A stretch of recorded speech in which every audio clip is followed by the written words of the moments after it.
Well, here we are. Good afternoon, Holly Porter. How are you today? Doing great. Thanks, Laurie. How are you? I'm doing great, and I just understand that you may be in the same condition I'm in. I'm snowed under, girl. Yep, we haven't had a lot this year, but yeah, we woke up to about 6 inches today. Okay, and where are you located for our I'm in viewers? southern Utah, so it's we don't get a lot of snow, but No. this has been it today. Wow. Well, welcome to the show. I've been looking forward to our chat. Thank I you. don't do formal interviews anymore. I use more of a conversational approach, Love but it. I have some questions for you. And just welcome to all of our viewers this morning or this afternoon. Sorry. And we're streaming live right now on my Facebook page, Laurie Davis Facebook page, and also streaming live on my YouTube channel. So either way, we may have visitors from either place today. And then, of course, we do a lot of after viewing. A lot of people watch the show after the fact. So good afternoon and welcome. And I met Holly a while ago in our beautiful GSFE meeting, and she's a woman of many talents. But let's get started, Holly, and just share with our viewers what is it that you do and what you're passionate about. Yeah. Well, I'm passionate about a lot of things and always have been. You get told, won't you do just one thing? And I never will. I'm old enough now to realize I will never do just one thing. Although I've No, had 12 startup companies, but my 12th is a brand new one. It's retreat related. I have Retreat R&R that has a bunch of different arms to it. But I got the idea for International Retreat Association when I was finishing my book last fall, and it's a spiritual and personal development book. And so I it's just so crazy because I was like not looking for anything new to start or do, but in an industry with 2 to 3 million retreat leaders, there's not an association for them to belong to.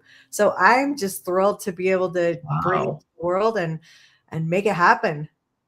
that's exciting because you and I've chatted briefly, and you know that I am a retreat person and I've hosted hundreds of them over the years. But it's something that I particularly enjoyed myself as well. But to have that association would have been so helpful, Yeah. Yeah. right? I think so. I'm getting great feedback. I mean, it's brand new, but yeah, definitely. I'm starting at the top with this one, working on my leadership council first before we Right. open membership because members usually vote in an association and we got to create them. There's nothing to follow, no professional standards, no values set. Wow. And so that leadership council will be assisting and masterminding with that. And then we'll open up the membership. Right. Yeah. Right. Well, I know I did a lot of things right, but I also did a lot of things wrong. Me Right. too. So it's trial and error and you have to go, but Yeah. it would be really great to have the standards all laid out. Yeah. I That would think be amazing. So, to any of you out there thinking about wanting to run a retreat, here's Holly's information. We need to put that up so that that would be something that someone may want to connect to you about and making sure that absolutely. they're doing things properly because retreats are very powerful Yeah. and you're dealing with people's lives. And you might have a retreat, maybe you're just doing a very simple retreat on health or something. Sure. But that may open a can of worms for somebody that you weren't expecting. And you know how it goes, right? Yeah. Oh, yeah. Yep. Cool. Especially transformative retreats. Definitely. There's a lot of Yes. Yeah, there's moving lots and of shaking going on. mhm, lots of risks, and we need to provide safety nets and all Yes. that for sure. Okay, well, we'll talk a little bit more about that because you have a retreat coming up that I'd like to put a little plug in for because Oh, it's sure. connected to the people that we know and love. Yeah. So, but I also heard you speak about a near-death experience, and you did share with me that that could be a whole show. So you go, girl, and you have quite a story to tell. So just take your time and share that as much of it as you wish Sure. uh, to our viewers because it's really a wonderful story of recovery. Yeah. And I know that recovery stories inspire others, right? I hope so. I Oh, tell yeah. people all the time, you don't have to almost die to truly live. No, that's right. So, Don't take my path. That wasn't so fun. But okay. yeah, there is a lot to it. And so really this journey of transformation really came for me 4 years ago, and I got COVID. We were all suffering from COVID in one way or another. Um, and I ended up in the hospital for 70 days. I was intubated twice, had a trachea, and I had sepsis and some other life-threatening infections that any one of those would have taken me out. So while I was in there, about the first 3.5 weeks were many experiences. So there's difference of there. We've all kind of probably heard about NDE, which is the near death experience. But a couple of years after my whole stuff happened, I didn't realize that there was out of body experiences, and then there's a spiritual transformative experience, and then the near death experience. And I had all of them. And I didn't, now I look back and I can tell you and identify the differences between those kinds of experiences, including a regular dream or a nightmare. Like I can just know I can identify all of them differently. And the out of body were interesting because I went back in time. Sometimes went to present time, but most of the time I was back in time. And it was interesting because I went to a town only about 15 minutes away from me in Parowan, Utah. And I was at a house, and I knew I had been there before. I thought it was a relative. I later found out it was my great, great, great grandfather's home. And it was about 150 years back. And why I ended up there, I have no idea. Like, I'm still figuring a lot of things out, which I was told later. More will be revealed to you when the time is right. And I love those Right. words because I'm open for that. So there was a lot of creepy experiences there too. Um, my spiritual experience that I had, that was pretty short story. That was where, so I was, my bed was very important to me. For some reason, I knew that if I didn't take my bed with me on all these journeys, that I might not get it back. It had my body in it. And so like I knew enough that I was concerned. So off my bed went with me to almost like all of my out of body. I didn't stay in the bed, but I journeyed in the bed. But on my spiritual transformative experience, I was in my hospital room, and my cousin, that's kind of like a sister cousin, had text my sisters, and I wasn't doing well.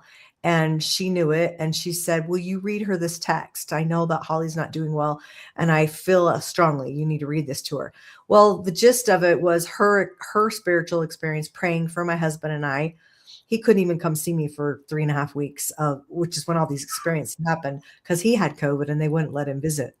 I did have one visitor every 24 hours. So I had two twin sisters just younger than me that just rolled up their sleeves, and they were there for me. They saved my life by being there. But they read it to me, and I thought, oh, that's really sweet. I'm listening. But then they must have put me back in a coma. And I remember being really angry, just so mad. And my prayers at that point, because this was my last experience. So they were changing. I mean, before it was like, you know, please get me better. Now it's like, look, if you're not going to get me better, then get me out of here, because this sucks. And Mhm. I'm kind of done fighting. Like, I Yeah. wasn't ever afraid to die. I was just kind of like, I surrender. Okay. What was going to happen. But I was really angry that my cousin got this spiritual experience, and I'm the one suffering and I didn't. Like that little brat, of Yeah. myself. Well, who usually comes put you in check when you're being a brat is your mom. She'll put you in Right. check just fine, right? Well, my mama passed away about a year and a half before, and she came and was on my right side, always on my right side. And she was with Wow. me a lot of the time I was in the hospital, but this time was the first time she had spoke to me and that I remembered. And she came and she said, it's not your time and you need to fight. And when she said the word fight, I saw above my bed now all these passed on relatives that had died, all in white. They all came above my bed. And my brother came over, who had also passed away in a horrific car accident, and his wife a year and a half before in a horrific car accident. Like all of them were there. I had a grandbaby that died 6 months before I got sick. But she was an adult. but I knew it was her, but she died as a baby. Um, Mhm. and they all started chanting, fight, fight, fight. And every time they would say fight, a whole new group of people would come behind them and come in the picture. Now they're all in street clothes. So I knew they were living people. So the ones in white I knew had passed on. Of course, I recognized. And then, my husband comes and my siblings and kids and friends, and then more and more people, just like thousands of people, as far as I could see back, were joining, and they're all chanting. And it was just that defining moment that I knew I was going to live. I had all this support. Who am I not to fight for? And I thought, wow. Right.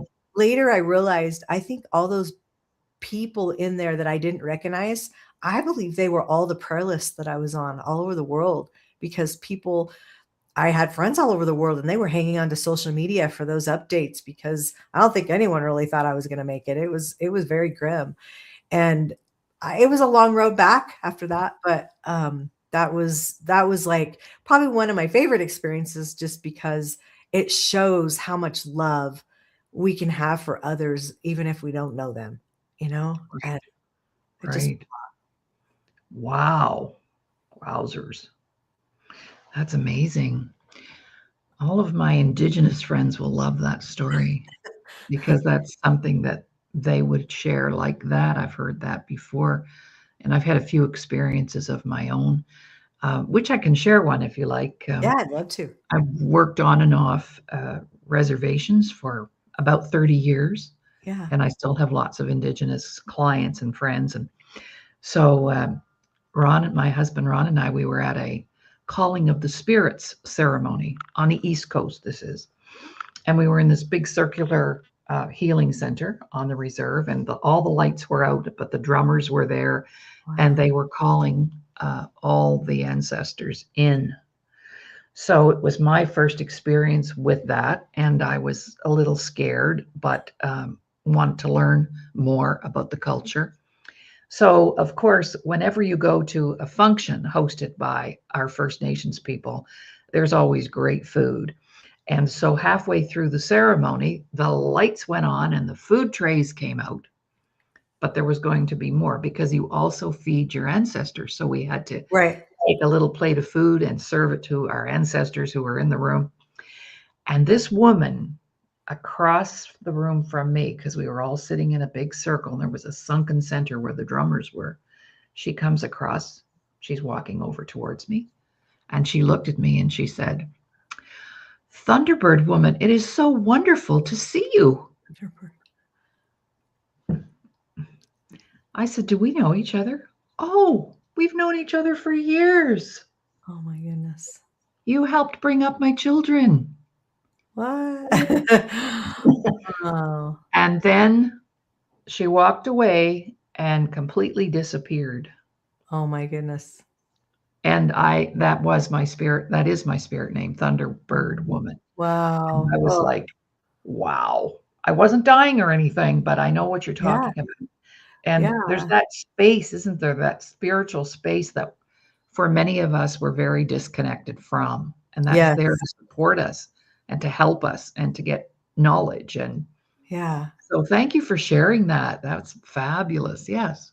Yeah, that's crazy. Yes. Well, I'm such a believer in hypnosis. I'm certified for hypnosis.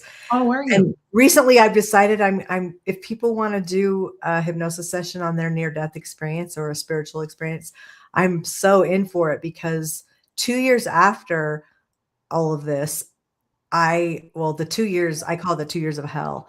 I had the worst 2 years of my life, and I prayed every day I would have died. I thought, why am I living to be put through this, and after I started coming out of that space a couple years later, I had a hypnosis session on the near death experience, because there was some gaps missing in it, and that was almost, oh, I hate to compare it to a near death experience, but it was almost as good, because my heart needed healing at that time. And I was shown things that I didn't remember from my near death experience. And it was just, oh, so healing for me then, because I think, and that's when I was told more will be revealed to you when the time is right. Mhm, I was mhm. also given a message in my life review in my near death experience. I only saw good. And when I was in it and experiencing it, the thought, you don't have a negative thought up there. It's all just love. And so when I had the hypnosis session and I revisited the near death experience, I remembered, to ask, like, where's the bad? I've done plenty of bad things. And my experience was like sitting in a theater, almost like watching a play out in Mhm. front of you. That's how my experience of my life review was. So when I asked why I only saw the good, I didn't see God, but I heard him plain as day. And he said, I'm showing you the good because that's what mattered. And I Wow. thought, wow, that's a God of love. And then he gave me this message. He said, love them where they're at. And if Right. I would have had that message before, I wouldn't have went through that 2 years of hell. Looking back now, knowing those were some experiences I had to go through for the lessons I needed to learn for the philanthropy I'm doing in the future, which is the purpose and the calling that I came out of all this with. And so it's just interesting how sometimes when we're in it, we don't want to say, oh, this is like, why? I think the question I would ask now, if anyone listening and you're going through a hard time, the question I would say is, what do I need to learn out of this experience to get through it faster? Like, that would be Exactly. my question. Exactly. Because Well, it, yeah, absolutely. And I always, what I learned over the years was, okay, when the what hits the fan, yeah, there's two things I look for. What's the lesson, but where's the gift? yeah, Okay, because there's always a gift. Even when you lose a loved one, there are yeah, gifts there. So it used to take me years to find the gift because, 5 years later, I'd look back and say, oh, that's why that happened. so I'm true. just now realizing it was a good thing that he left me. Um, Yeah, right? But the gifts were there. We just don't see them yeah, because we're not looking for the gifts. we're We're not. focusing on the reactions, the trauma, whatever it is that's going Yeah, on. playing victims. Oh, we're good at it. I should have Yeah. had an Oscar. I was so good at that. And then I we get could do older and wiser and we start doing things a little bit differently, don't we? yeah, yeah, for Yeah, sure. For sure. Wow. Well, that's amazing. What a wonderful experience to have yeah, had. Mhm. yeah, What's it the name really of your was. book? What's the title of your book? It's called Near Death Shift. And Okay. SHIFT is an acronym that Mhm. stands for surrender, hope, intuition, faith, and transformation. Great. And there's so much in that book that I didn't ever have a spiritual book. It was my 17th book. Quite Mhm. a few of my books are anthologies where I just wrote a Mhm. chapter in. Yeah. But and then my other ones are like self-learning help type real estate books or, Mhm. personality profiling books. So like this is to me my heart and soul. And I was in Mhm. such a great place when I wrote it that it was interesting that like I would get there's 8 chapters in there that are on the personal development that were 8 different subjects that I had created this other program 5 years before when I had these live events in Las Vegas every 6 months, but I had never finished the program. And when I was writing the book, I realized it's because it's for the book. Like those are for the Right. book. They're the 8 lessons out of it. And the shift is all around each one of those in the book. And when I would get edits back from my author or from my editor, I would read those last 8 chapters. Like the first part's my story and all these near death and spiritual experiences. And then the last part are all the lessons I learned from it. And I would read some of those chapters like I was reading them for the first time. I mean, I feel like that's how much God's hand was in this book. Oh, wow. Yeah. It was amazing. Um, can you repeat that title to me and I'll put it up on our ticker and where we can get that? Yeah, near death and Yeah. then shift, the word shift. And it's neardeathshift.com, actually, if they want to go. It gives you lots of ways to be able to see it and get it. Except not Okay. Audible yet. That's my goal this year is to get it That's recorded. okay. That's all right. Here we go. Thank you. You bet. Yeah. And yeah, wow. That's amazing. That was, I'm not sure if you're familiar with this, but I'll put it out there because it's coming up soon. But the yeah. last Saturday of the month, my assistant and I, Virginia, she does the interviewing, but we host authors. We call it the book launch. That's the name of the event. And so this it's always the last Saturday of the month, and it's been very powerful. We've had a veteran who wrote a book on mefloquine, which is a drug that was given to soldiers, which had horrendous side effects. Um, yeah, we've had Dr. Joan Wakeland. You know who she is, and Yeah. this Saturday we're having Sandy Futney. She wrote a book, "Till Death Do Us Part," after she Oh, lost her husband. And so we should put you on our hot list to yeah, that would be fun. be featured. And what Virginia does, I get interviewed because I'm busy writing a series of books as well, but self-help books, self-care books. Love it. And so she talks to me, and then she has different questions for both authors, but we're featured together, Yeah, and it's really fun. that So is we'll fun. I put like you on that. our hit list. Yeah, I I call it. love that. Sure, Yeah, you sure. bet. Oh, yeah, Well, that would let's talk. be great. I'm sorry. Go ahead. Oh, no, that would be great. Okay. So let's talk a little bit about some retreat work that you've done in the past and retreat work that let's start with the past. What kind of retreat work have you done? Yeah, kind of all kinds. I started, oh gosh, when I was probably 10, working with my mom. She did weddings. And so we catered, we would do the Oh, flowers, the cake, the decorations. And back then we had those like you couldn't buy the plastic rounds. And so she had her own custom made. And so we do the card tables with the rounds on them. And then, she sewed and we had our own tablecloths. I mean, just super fun.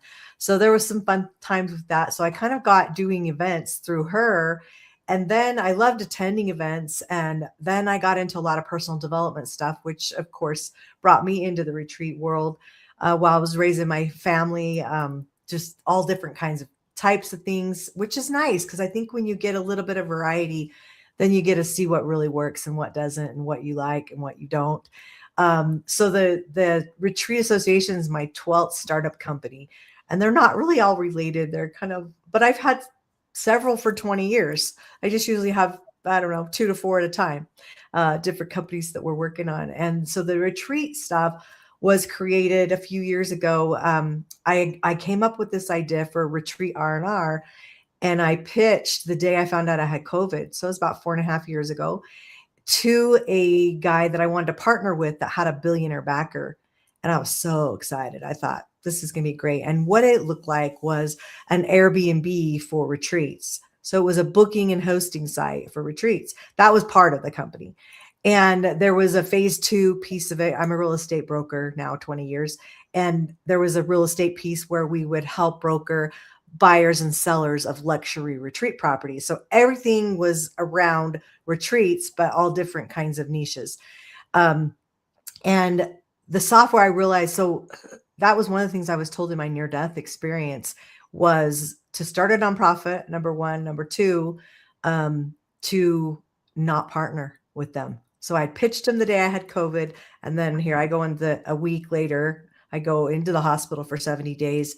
And that's when I was told. And so I was a little bummed because I thought this is like a slam dunk. I don't have to go raise money. I was all excited. Mhm. I was new in the tech world. It was a shiny object. I should have started with the real estate stuff first, but I didn't. It's okay. So I went ahead and I was told to do, the nonprofit and this, and that not to partner with them, that it wasn't the highest and best thing to do, that I needed to be mine.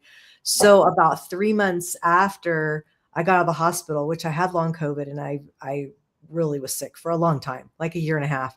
And I Oh, yeah. pushed through stuff, and I was still on oxygen, but I knew how to start companies. So I incorporated, applied for the 501(c)(3) for the nonprofit, and just kept going. And then the 2 years of hell hit, right when I got those done. I probably couldn't have done those if that would have hit first.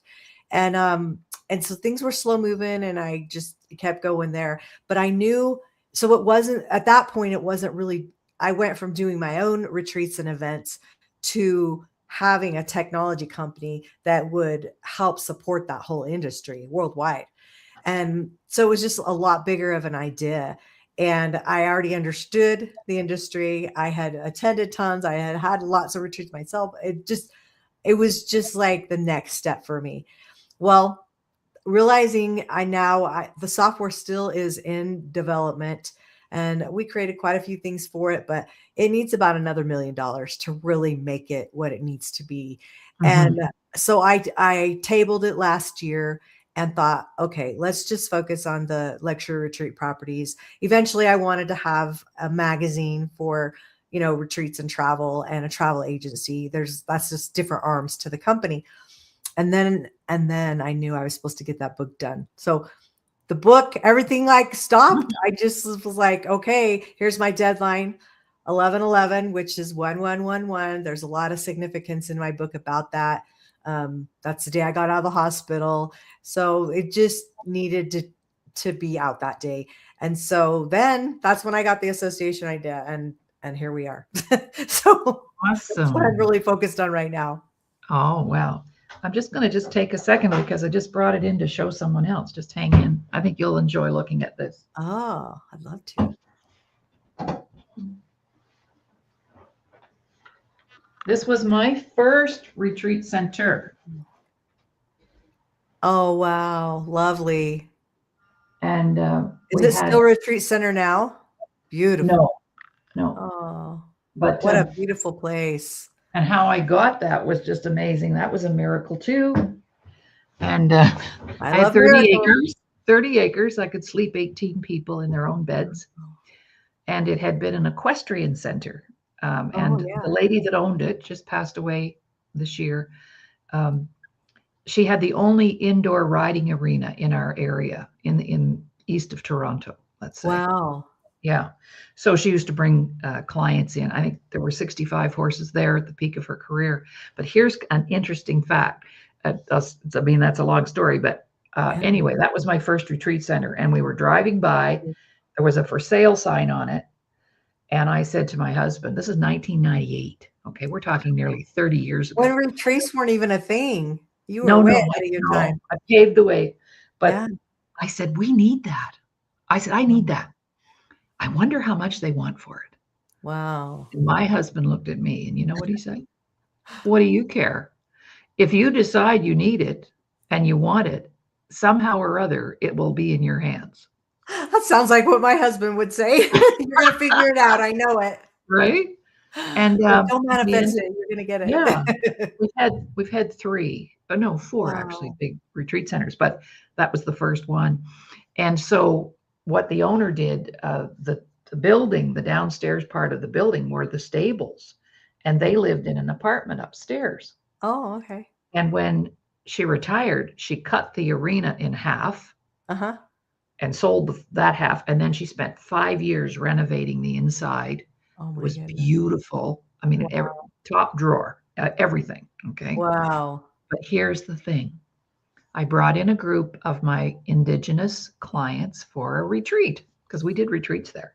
The front room would hold 75 people, the grand room. Wow. Lovely. So anyway, we're sitting, we're doing a kind of a circle thing, and all of a sudden one of the girls goes,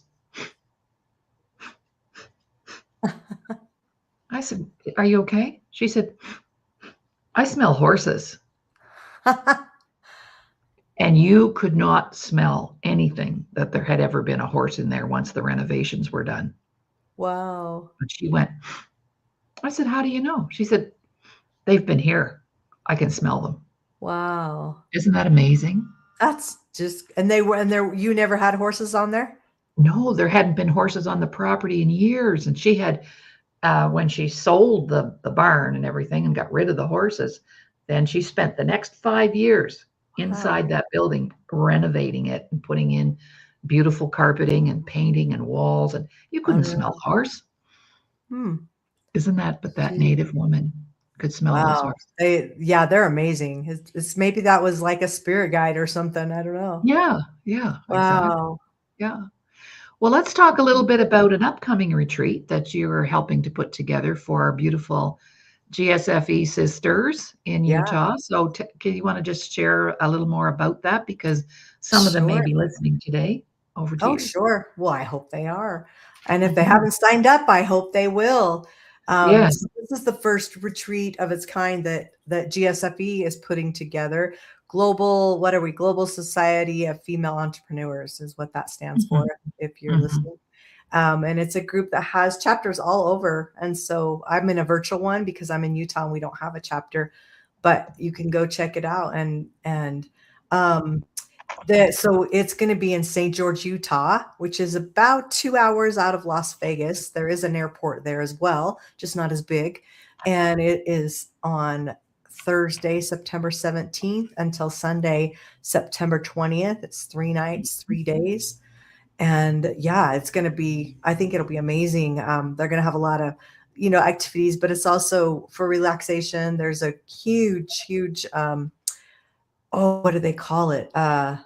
It's like it looks like a lake, but it's actually a pool. I can't remember what they call it right now, but that's there on the whole property. But there's also a private pool in the home. Mhm. So there, 34 women is what we are opening up to, and it's very inexpensive. It's not something normally that I have my hands in because usually when people get a concierge service, it's for a lot higher end stuff. So you do have to be a member, or it's a little bit more money, which just gives you a membership. So like it's $75 for a year to be a member with GSFE, which is so inexpensive. But the pricing starts at $375 to $450. Which if you've done retreats, that's unheard Oh of. my gosh, I don't know how you're doing it that way. I Yeah, don't know how you're that handling that. includes like most of the meals. The only meal it doesn't include is Wow. Thursday night when you come in. But yeah, Right. it's a Right. lot. So yeah, it'll be great to be with that So women. if you're coming in from out of town, where would you fly into? So St. George does have an airport. I Okay. believe it's still United, American, and Delta is who the Mhm. airlines are. But Mhm. they have a really, really nice shuttle so if you fly into Las Vegas and take the shuttle, then it's super easy. No You distance. catch it right Oh, there. oh, And a lot of people are from California coming, so they'll just yes. drive. It's Yes. 6 hours, so it's not Right. like real long. And they'll carpool maybe with Yeah, somebody and else. have fun. Yeah, right, road I trip. mean, for that price, you're not getting a private bathroom or bedroom, but No, yeah. no, doesn't well, I think the whole point of the retreat, though, any retreat is really to build relationships and, Absolutely. um, Yeah. enhance those relationships that are already there, so, Yeah, yeah, absolutely. sure. Yeah, that'd be great. Yeah. Yeah, I promised the girls at our meeting the other day, I put a plug in for you and that you were going to be on the show, Great. and, Thanks. yeah, Yeah. for sure, Yeah, I think and it's really gonna be fun, and so if you're looking for something that's economical, but it's still gonna be mhm, very well, I trust me, I'll make sure the food is top drawer. it's all about food. Yeah. We'll It's feed all nobody about will go food. hungry. Yeah, because we as women enjoy the opportunity not to have to cook. Yeah. Well, And and one more thing too, we're adding on. So St. George has a theater. It's an outdoor amphitheater with all the red rocks, mountains behind it. oh, It's so beautiful. You've never seen anything like it. And they do Broadway shows. So it's called the Tuacahn. And oh, that wow. is Les Mis is the show that'll be playing the Friday night. So like whoever wants to come, everybody doesn't have to. That's an extra fee.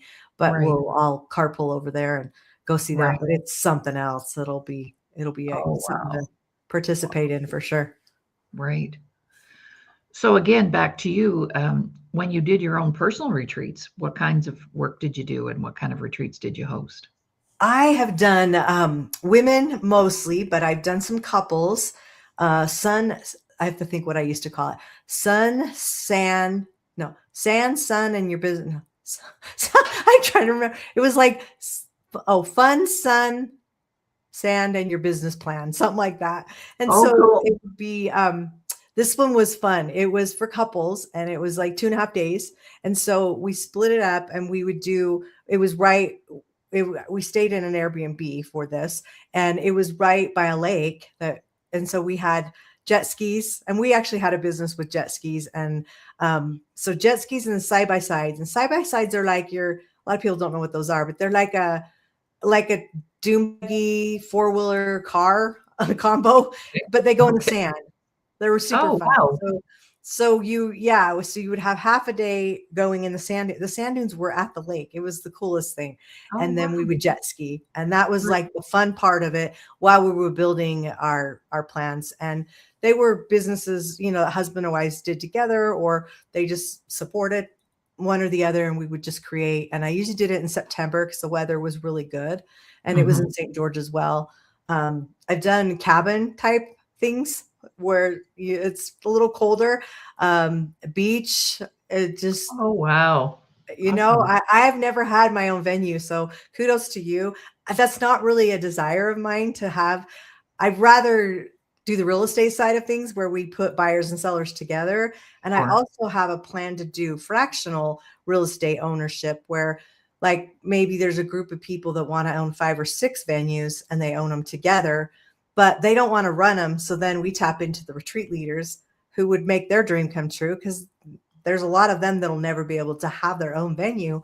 But what if they came and managed it, and they can have their retreats there, and then they can help Yeah. host, other people that come there. So Right. that's kind of on the horizon, a plan that's on hold right now while I get this association going. But I really think that no one's doing that either. Like, I just really No. like to be an early adapter and create things that I think are needs by research. Obviously, I don't just decide, oh, this is probably needed, and it's not. We've had a lot of conversations with people, and I Sure. think these specialties are needed. But the Yes. retreat industry is huge. It'll be, by the way, in 2024, it was $226 billion industry. By 2029, it's expected to be $363 billion industry. So if COVID taught us anything, it taught us that we want connection, we want to build community, we want face-to-face interaction, and this is such a great way to do it. And I always think, like, for coaches, speakers, authors who have programs that they want to sell, the high ticket, what a better way than to add, don't start a new business, just add retreats to your business and That's right. do those, bring them in your fold, do a 2.5 day, 3 day thing. And it'll be a lot easier to sell that stuff when they know, like, and trust you a little bit more. If you want to really work with them on that deeper level. And I feel like it's just a great way. It's not really a new way, but I feel like it's a great way. Yeah. Yeah. Absolutely. I was pretty much a loner. I will tell you that it was unheard of, really. Yeah. And my most lucrative times were when I had a facility, and I've had 4 different types of facilities. Right. And this was my first, but then I wanted something more inner city. So I acquired a property downtown Halifax on the waterfront in a house that was built in 1913. Ooh. And it was just very cool. And then, yeah, and then here in Alberta, when we relocated in the West, we actually had a lakefront property, bigger house. And right next door to it, when we went to look at the house, because when we moved here, Yeah. I said, I can't live here. I'm landlocked. I need water, man. I grew up on the East Coast. So we found this lakefront property, and we were Wow. there for 12 years. Nice. And 3 months before COVID hit, I let the lodge go. Oh, But right next door to the house was this motel with a big commercial kitchen. I hired a chef and yeah. had 15 people on staff. We had 18 rooms. Like, it was amazing. And it was Oh, right on the man. lake. And but COVID, put a kibosh on that. So that was the Yeah. last I've had, and I haven't got one yet. Ron says, "You really want to do that again?" And I'm going, They are a lot of work, but I would recommend, yeah, if people can hire a concierge service to come in that "Yeah, does all the logistics for you, yeah, and you yeah, can price it so that it's yeah. okay. Their fees just Oh, absorbed into all of that cost. It's so exactly. much easier on the retreat leader. Oh, For yeah." sure. So Yeah. there would be, like, we had busloads of people coming in. My clients were from way up north, and they Yeah. come down on a tour bus, and it was a very small community. And the girl at the post office said to me, "Who's in at the resort this week?" I said, "Well, I can't share that with you. It's confidential." "Well, it has to be a rock band. It must be a rock band." That's awesome. Yeah, Yeah. you were definitely above your or beyond before your time, in doing all that. A lot of Mm, people, I think now people understand retreats and they're yeah. well known.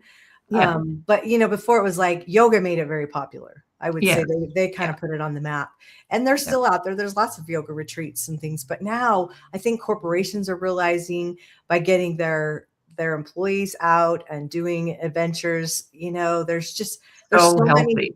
Yeah. Yeah, there's so many ways you can do it, and Yeah. so much personal development that can be integrated, and Yeah. transformation stuff that can be integrated in retreats that they're life changing. But I also think they're life changing for the retreat leader, because every Oh, time you do one, it's different. It's different people, it's different totally energy, different. and Yeah. we learn too. Absolutely, we do. Yeah. I learned what to do and what not to do after all that, so that was good. Boy, So is we have about 5 minutes left. So I just want to make sure that we want to cover everything that I would love for you to put out there. So is there anything else that you would like to share that's been transformational for you, other than your recovery and getting through all your sickness? I'm sure you've yeah. had great mentors in your life, and I find when we've had good people around us, that really helps and supports us to move forward. What are your It's so thoughts on true. that? So true. Well, I'll give a little plug for I have a mentor. His name's Eben Johnson. And he came into my life about 2 years ago when I was working on all my tech stuff. And he was a professor at University of Colorado, I believe. But he had had a full career, mostly out of the country his whole life. And do you know he never has charged me a dime. Like I Yeah. have paid tens and hundreds of thousands Oh, yeah. for coaches and consultants and all of that. And I had burned through a lot. I mean, I ended up with $1 million hospital bill from when I Yeah. was sick for being there. And I had burned through what I could do. We put in a couple $100,000 into the company, and I wasn't crying poor me to him, not at all. I just was like, after our probably second, third call, every time I talked to him, it was like, hey, what's our exchange? What's my investment here? Like I could tell this is the right guy that's going to help push the needle. And he said to me, he said, when, not if, when you go make your, big bucks, or maybe he said your millions, whatever he said, if you want to throw me a bone later, I won't say no. That was all he ever asked for from me. And I was very respectful, but it's like I do care about people's time. That's very valuable to me. And so he was in my head more than anyone ever has been. I mean, almost to where my husband should have been jealous. Only because it was like I I have very ADHD, and it was like I could remember. So however he would teach me what he was teaching me and be so helpful. But he was also a word nerd. Like he literally read the dictionary for fun. I think he's finally now finished it, but it's taken him that long. He'd tell me what pages he was on. And I just was like, I would no, that'd be the last thing on my list to ever do, is read the dictionary. I'm not a reader anyway, but I was just like, blah. But yeah. So the point is, it's like we all have people. I always say, you can't pour from an empty cup, or half full for that matter. No, You- no. what lights you up? What gets you motivated? Make sure that self-care is in there, because when Mhm. we're workers and we just go go go, it's like I never even knew what self-care was until, I mean, we raised 8 kids and I didn't know. I was just like, self-care, what? And I had a salon and spa for 20 years. I gave self-care, but I didn't receive self-care. And so things just look so much differently now. That shift acronym for me was a world game changer. And it came to where it was like, I never could have told you my purpose until I went through all this. And now I'm like, oh my gosh, I feel like God handed me a life Bible, and here's the ending. You just got to fill in everything in between, which I'm hoping he keeps helping me with, because there's a lot of pages in between there, I'm thinking. And with my near death, I didn't get a choice to stay or come back. I got sent back. And so to me, that's a calling. It's like Yeah. you have more to do. Who now can you support? Who now can you be a mentor to, an example, and a world changer? Because when I'm laying there in this hospital bed and I'm thinking, is this it? Was I enough? Am I enough? Did I serve enough? Am I Mhm. leaving a legacy? Do I have a legacy? Like all these thoughts are coming in your mind. And it's just like, wow, I got a second chance. I was kind of mad about it actually, because when you're where I would have stayed. I would have. And so Mhm. people that have lost people, just know we don't talk to them anymore if they chose to stay. We don't get to see them anymore later. But I'll That's tell right. you what, I would have stayed. And so, sorry, that got a little off track, but No, for that's me, okay. That's quite okay. That's quite okay. yeah, So, when you've had those experiences, um, and you refer to it as a calling, uh, what I tell my team and my people is you have a moral obligation yeah, to help other people. That's why we're here. yeah, yep. And it'll all come back to you. So this is a little quick, this is what I'm working on these days. 21 days to happiness, inner peace. Oh, I love that. It's 21 workshops And under the Joy's belt. my mom's name, so I love that Oh, even more. nice. We have a whole series of those coming.